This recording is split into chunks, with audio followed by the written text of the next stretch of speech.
خوشحالی کا زمانہ ہو، تنگ دستی کا زمانہ ہو، تندرستی ہو، بیماری ہو، حالات جیسے بھی آئیں، لیکن یہ مرد قلندر اپنے رب سے دور نہ ہو۔ خوشی کی حالت ہے تو اس کی زبان پہ شکر کے کلمات ہیں، الحمدللہ۔ غم کی کیفیت ہے، دکھ کی گھڑی ہے تو صبر کرے کہ یہ اللہ کا فیصلہ تھا اور میں اللہ کے اس فیصلے پہ راضی ہوں۔ یہ دونوں احوال انسان پہ آتے ہیں، خوشحالی کا زمانہ بھی آتا ہے، بدحالی کا زمانہ بھی آتا ہے۔ اب اس کا کام یہ ہے کہ ان دونوں احوال کے اندر اس کے ذمے کیا ہے تو وہ اس کا لحاظ رکھے۔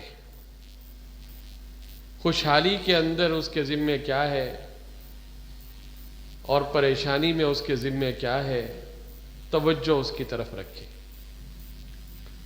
تو اس کا بیڑا پار ہو جائے گا۔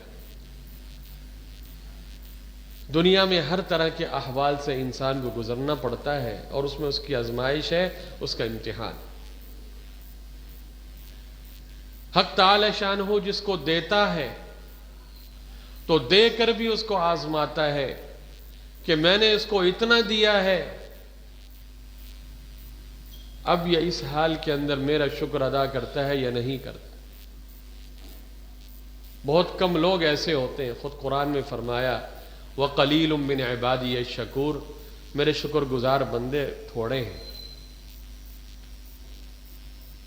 اللہ کی طرف سے تو احسانات ہیں، لیکن اللہ تبارک و تعالیٰ کے احسانات کی چھتری میں جو آدمی زندگی بسر کر رہا ہو اور پھر اس کی زبان سے الحمدللہ نکلے تو کتنی بڑی سعادت کی بات۔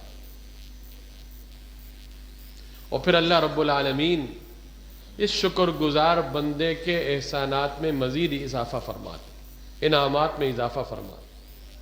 لَإِن شَكَرْتُمْ لَأَزِيدَنَّكُمْ، اگر تم شکر ادا کرو گے تو میں تمہیں ضرور بھی ضرور زیادہ دوں۔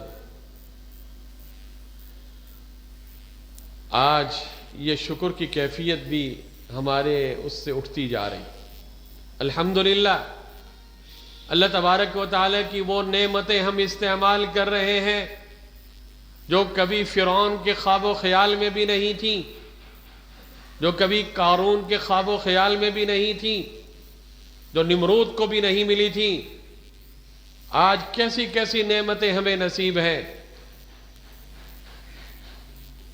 ہم میں سے کون سا ایسا بندہ ہے جو یہاں بیٹھا ہو بولے مجھے صبح بہترین ناشتہ نہیں ملتا اپنے مزاج کے مطابق، دوپہر کا کھانا نہیں ملتا، رات کو کھانا نہیں ملتا، اور پہننے کے لیے ضرورت سے زائد میرے پاس کپڑے نہیں، رہائش کے لیے چھت کا انتظام نہیں۔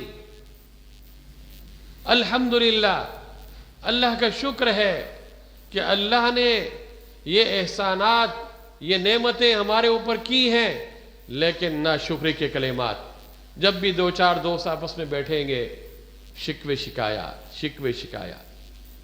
یہ شکوے شکایات والی زبان اللہ کو پسند نہیں ہے، بلکہ اللہ والوں کا تو مزاج ہی ایسا تھا۔